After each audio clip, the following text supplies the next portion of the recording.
कि रूस ने अपने टैंक्स जो हैं वो ताजिकिस्तान की सरहद पर भेज दिए हैं, तो ये तो एक और बड़ी सूरत खराब हो जाएगी।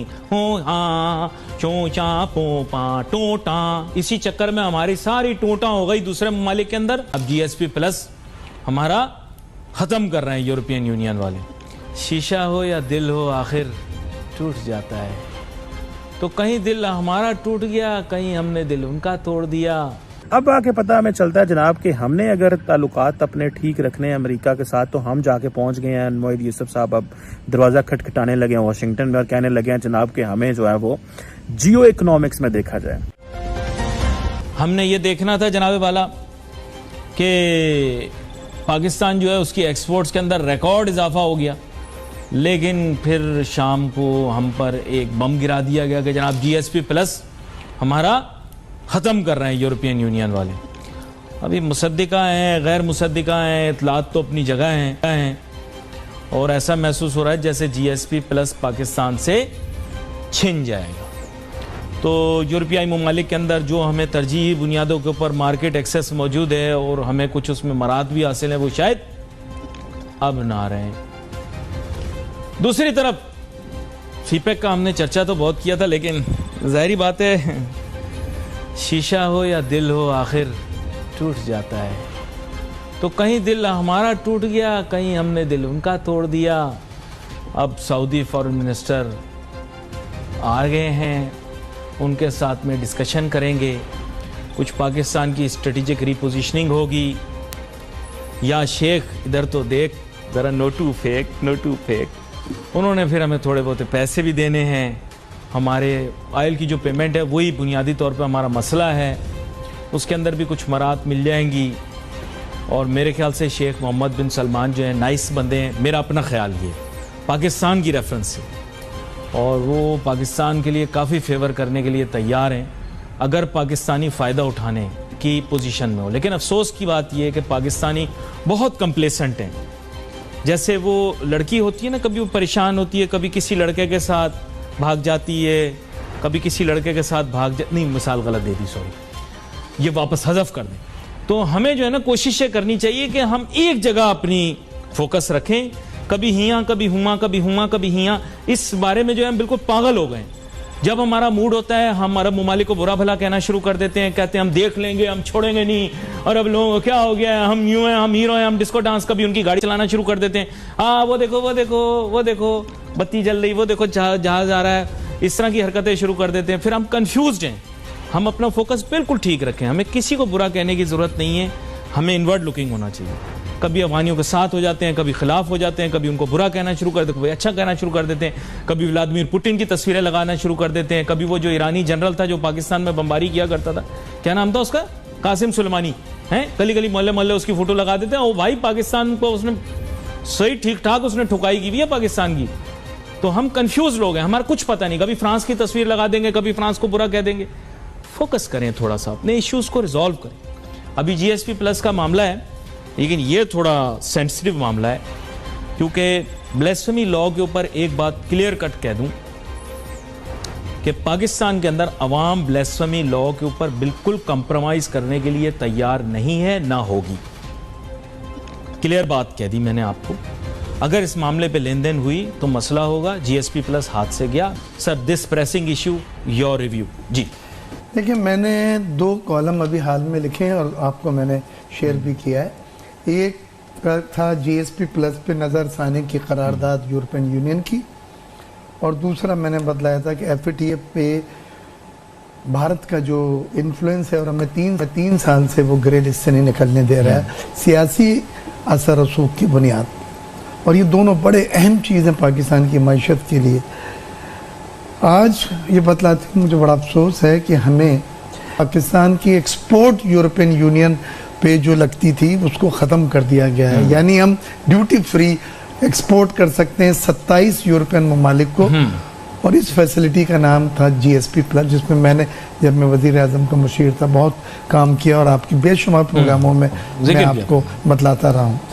अब आके पता हमें चलता है जनाब कि हमने अगर ताल्लुकात अपने ठीक रखने हैं अमेरिका के साथ, तो हम जाके पहुंच गए हैं। मोईद यूसुफ साहब अब दरवाज़ा खटखटाने लगे हैं वाशिंगटन में और कहने लगे हैं जनाब कि हमें जो है वो जियो इकोनॉमिक्स में देखा जाए, हमें जियो स्ट्रेटेजिक कॉम्पिटिशन में ना घसीटा जाए। और जो इमरान खान साहब ने, अगर आपको याद हो, जब ये कम्युनिस्ट पार्टी के 100 साल हुए थे तो इमरान खान साहब ने कहा था जनाब कि हमें मजबूर ना किया जाए, हमें फोर्स ना किया जाए कि हम वी शुड पिक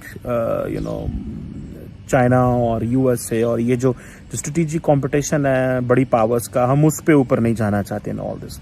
सो मेरा ख्याल है कि पाकिस्तान जो है वो कन्विंस करने की कोशिश करेगा कि एक तो इमरान खान साहब को अमेरिका बुलाया जाए, इनवाइट किया जाए।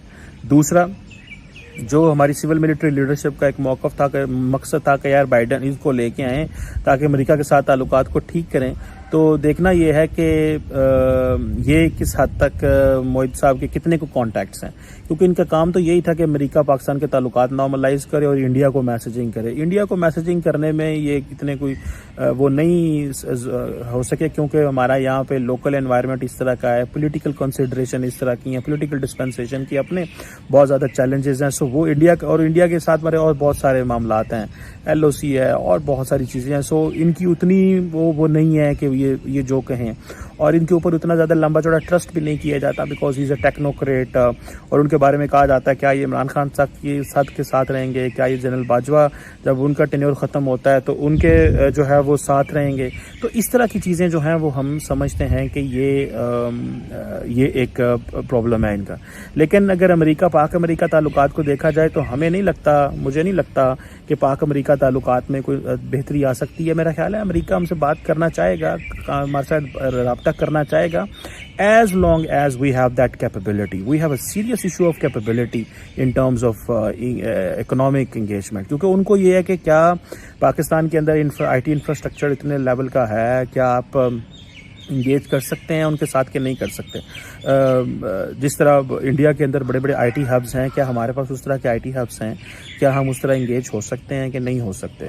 सो ये कुछ चीज़ें हैं, मैं समझता हूँ कि जिसको उन्होंने हमें देखना है। और ये बड़ी साहब, सऊदी वज़ीर ख़ारजा पाकिस्तान आए हैं और यूँ आप एक आलमी तौर पर भी जो सियासत की बिसात हमारे रीजन में है, मैं भी आपको आज एक खबर दे दूँ, और वो खबर ये है कि रूस ने अपने टैंक्स जो हैं वो ताजिकिस्तान की सरहद पर भेज दिए हैं। मगर इस सारे पर्सपेक्टिव में देखें, क्योंकि अभी तक सऊदी अरब तो अमेरिका के कैंप में ही है, और यहाँ भी प्रो चाइना और प्रो अमेरिका एक जंग शुरू हो गई है। आप इस दौरे को कैसे देखते हैं? देखिए कैस साहब, ये दौरा अहम दौरा है। फैसल बिन फरहान ने जो बात की है वज़ीर दाखिला से, इन्होंने रोल अदा करने की कोशिश की है कि आप थोड़ा सा अमेरिका की तरफ देखें, जबकि मेरी इतला है ये कामयाब नहीं होगा। अभी आपने कहा रशिया, चीन और पाकिस्तान ये फैसला कर चुके हैं कि अब वो अफगानिस्तान में भारत और अमेरिका को खाना जंगी नहीं करने देनी। वो कोशिश करेंगे, कितनी होती है कितनी नहीं ये हमें गर्ज नहीं है, लेकिन इनके साथ मुलाकात अपनी जगह पर रही। वजीर आज़म वाशगाफ कर चुके हैं। पिछले दिनों में जो उसमें कहाँ हुआ था यार, जहाँ चीनी डेलीगेशन पे ब्लास्ट, मुझे जगह मेरे देश से निकल, दासू डैम उधर कुछ गड़बड़ हुई थी। लेकिन पाकिस्तान फिलहाल अफगानिस्तान के लिए, अमन के लिए तो हर रोल अदा करेगा, लेकिन जंग का किसी का हिस्सा नहीं बनेगा। अमेरिका जो मर्जी कर ले, ये मैं आपको अस्करी क़यादत का फैसला बता रहा हूँ, और वज़ीर आज़म पाकिस्तान मोहतरम इमरान खान साहब का फैसला बता रहा हूँ कि उन्होंने कहा मैं पाकिस्तान की सरजमीन किसी भी हमसाया मुल्क के खिलाफ इस्तेमाल नहीं होने दूंगा। लेकिन मलिक साहब, इसमें एक सूरत हाल, आपने भी कल इस पर बात की थी। सवाल यह है कि सोवियत यूनियन तो नहीं रहा, मगर रूस की फायर पावर तो इंटैक्ट है, उसके पास वही फायर पावर है।